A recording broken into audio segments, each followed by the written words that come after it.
Hello everyone. In this video we are going to talk about combinations. Unlike permutations, computations do not care about the orders of the elements. For example, if I have 1, 2, 3, it's the same as 3, 2, 1 or 2, 3, 1 or 1, 3, 2. So the order of the elements does not make any difference, okay, for the combinations.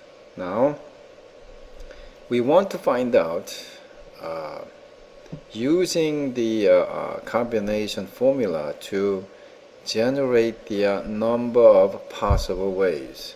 Okay, so here what we have here is that combination formula, as you can see there.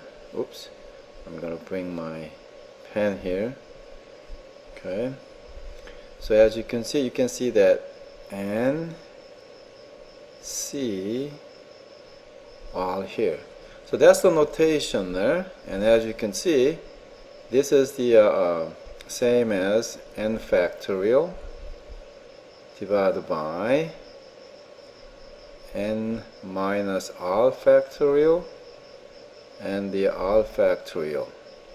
Now factorial simply means the multiplying the preceding numbers. So if I give you an example, like 0 factorial equals to 1, and 1 factorial means 1, and 2 factorial is 1 times 2, and the 3 factorial means 1 times 2 times 3, and so on.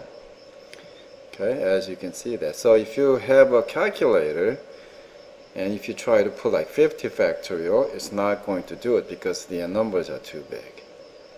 Okay, now here we also need to know what N is here. So N is going to be the total number of elements. Okay, so total number of elements.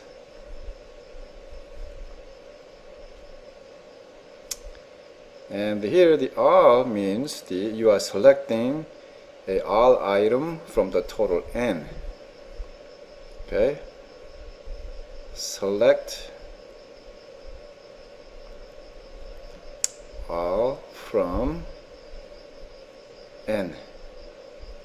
Okay, so if you have 10, you're selecting 7, then R is going to be equal to 7. Okay, now the prime example of combination is the lottery. So this is why I have the lottery problem here. So we're going to go through that. Okay, so let me just change the color here. So how many total possible ways for lottery numbers for California lottery, where you pick 5 numbers from 1 to 47, and you pick one mega number from 1 to 27. So first we want to generate how many possible numbers you can generate using this combination rule. Okay, so as you can see, now we are picking 5 numbers from 47, right? So let me just write that here. So pick 5 numbers, okay, from a total of 47 numbers, right? So that's what I have here. Okay, using the combination rule, I have N is equal to now 47. I'm going to write that down here. So N equals to 47, and R becomes 5. So you plug that into the formula, 47 factorial over 47 minus 5 factorial and 5 factorial.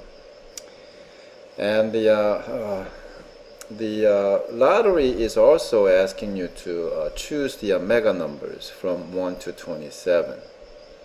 Okay, so that means this is another condition that you have to meet in order to get a jackpot. So I'm just going to go here, use a different one. Okay, so this time you pick 1, Okay, one number from, okay, 27 numbers. So that's what we have here. Okay, so in this case now n is going to be equal to 27, and r here is going to be equal to 1. So that's what you see here for the mega numbers. Now, since you're going to have to have those 5 numbers correctly and the mega numbers, so and these two are independent events, they're not influencing one another, because when they pick these ping pong balls from the bin, they are in the separate bin. So they are independent events. So when you have independent events, you have to multiply them, right? So that's what we have here. So after your calculations, for the selecting 5 numbers from 1 to 47, you have about 1,533,939 numbers, possible ways. And then selecting one number from 1 to 27 will be 27 ways. So now, since we got these are 2 independent events, we multiply these 2. Okay, so if you look at it, if you multiply these 2, okay, let me see, and you got 41 million, okay, 416,353 ways to select 5 different numbers from 1 to 47 and one number from 1 to 27. Okay, now if you buy one ticket, what is the probability of winning the jackpot? Well, you're going to have to divide that number of ways by $1, right?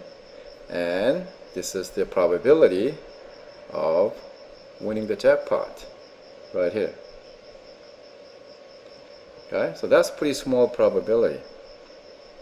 Okay, so why people playing this, if they know the probability is so low that you will not win? But the thing here is that unless this is absolutely 0, there might possible that someone's going to win. Why? Because you get lucky. That's it. I mean, in mathematics probability, there's no way you're going to win this, right? But if you get lucky, then you will win. Okay, so those who are winners, okay, they're just lucky. Okay, it has nothing to do with the mathematical probability, and the mathematical probability says you'll never win, right?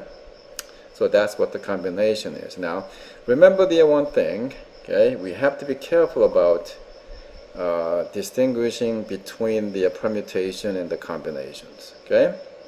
So you can always think about, because when I look at the is this the combination problem or is it a permutation problem?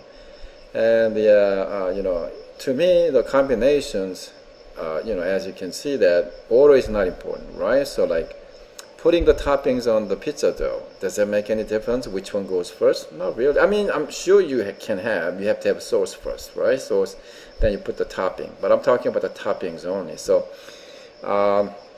but when you try to determine, the race cars coming into the, finish line, then you want to know how many different ways are there. So there will be a permutation. The orders are important because who's coming in first, who's coming in second makes a difference, right?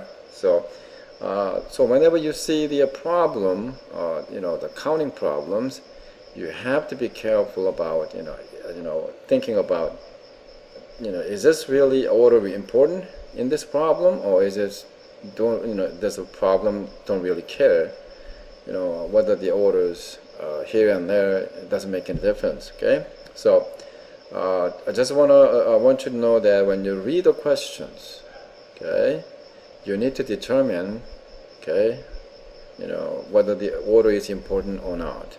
If it is important, then you're going to have to use the permutation formula, and if it's not important, then you can use the combinations.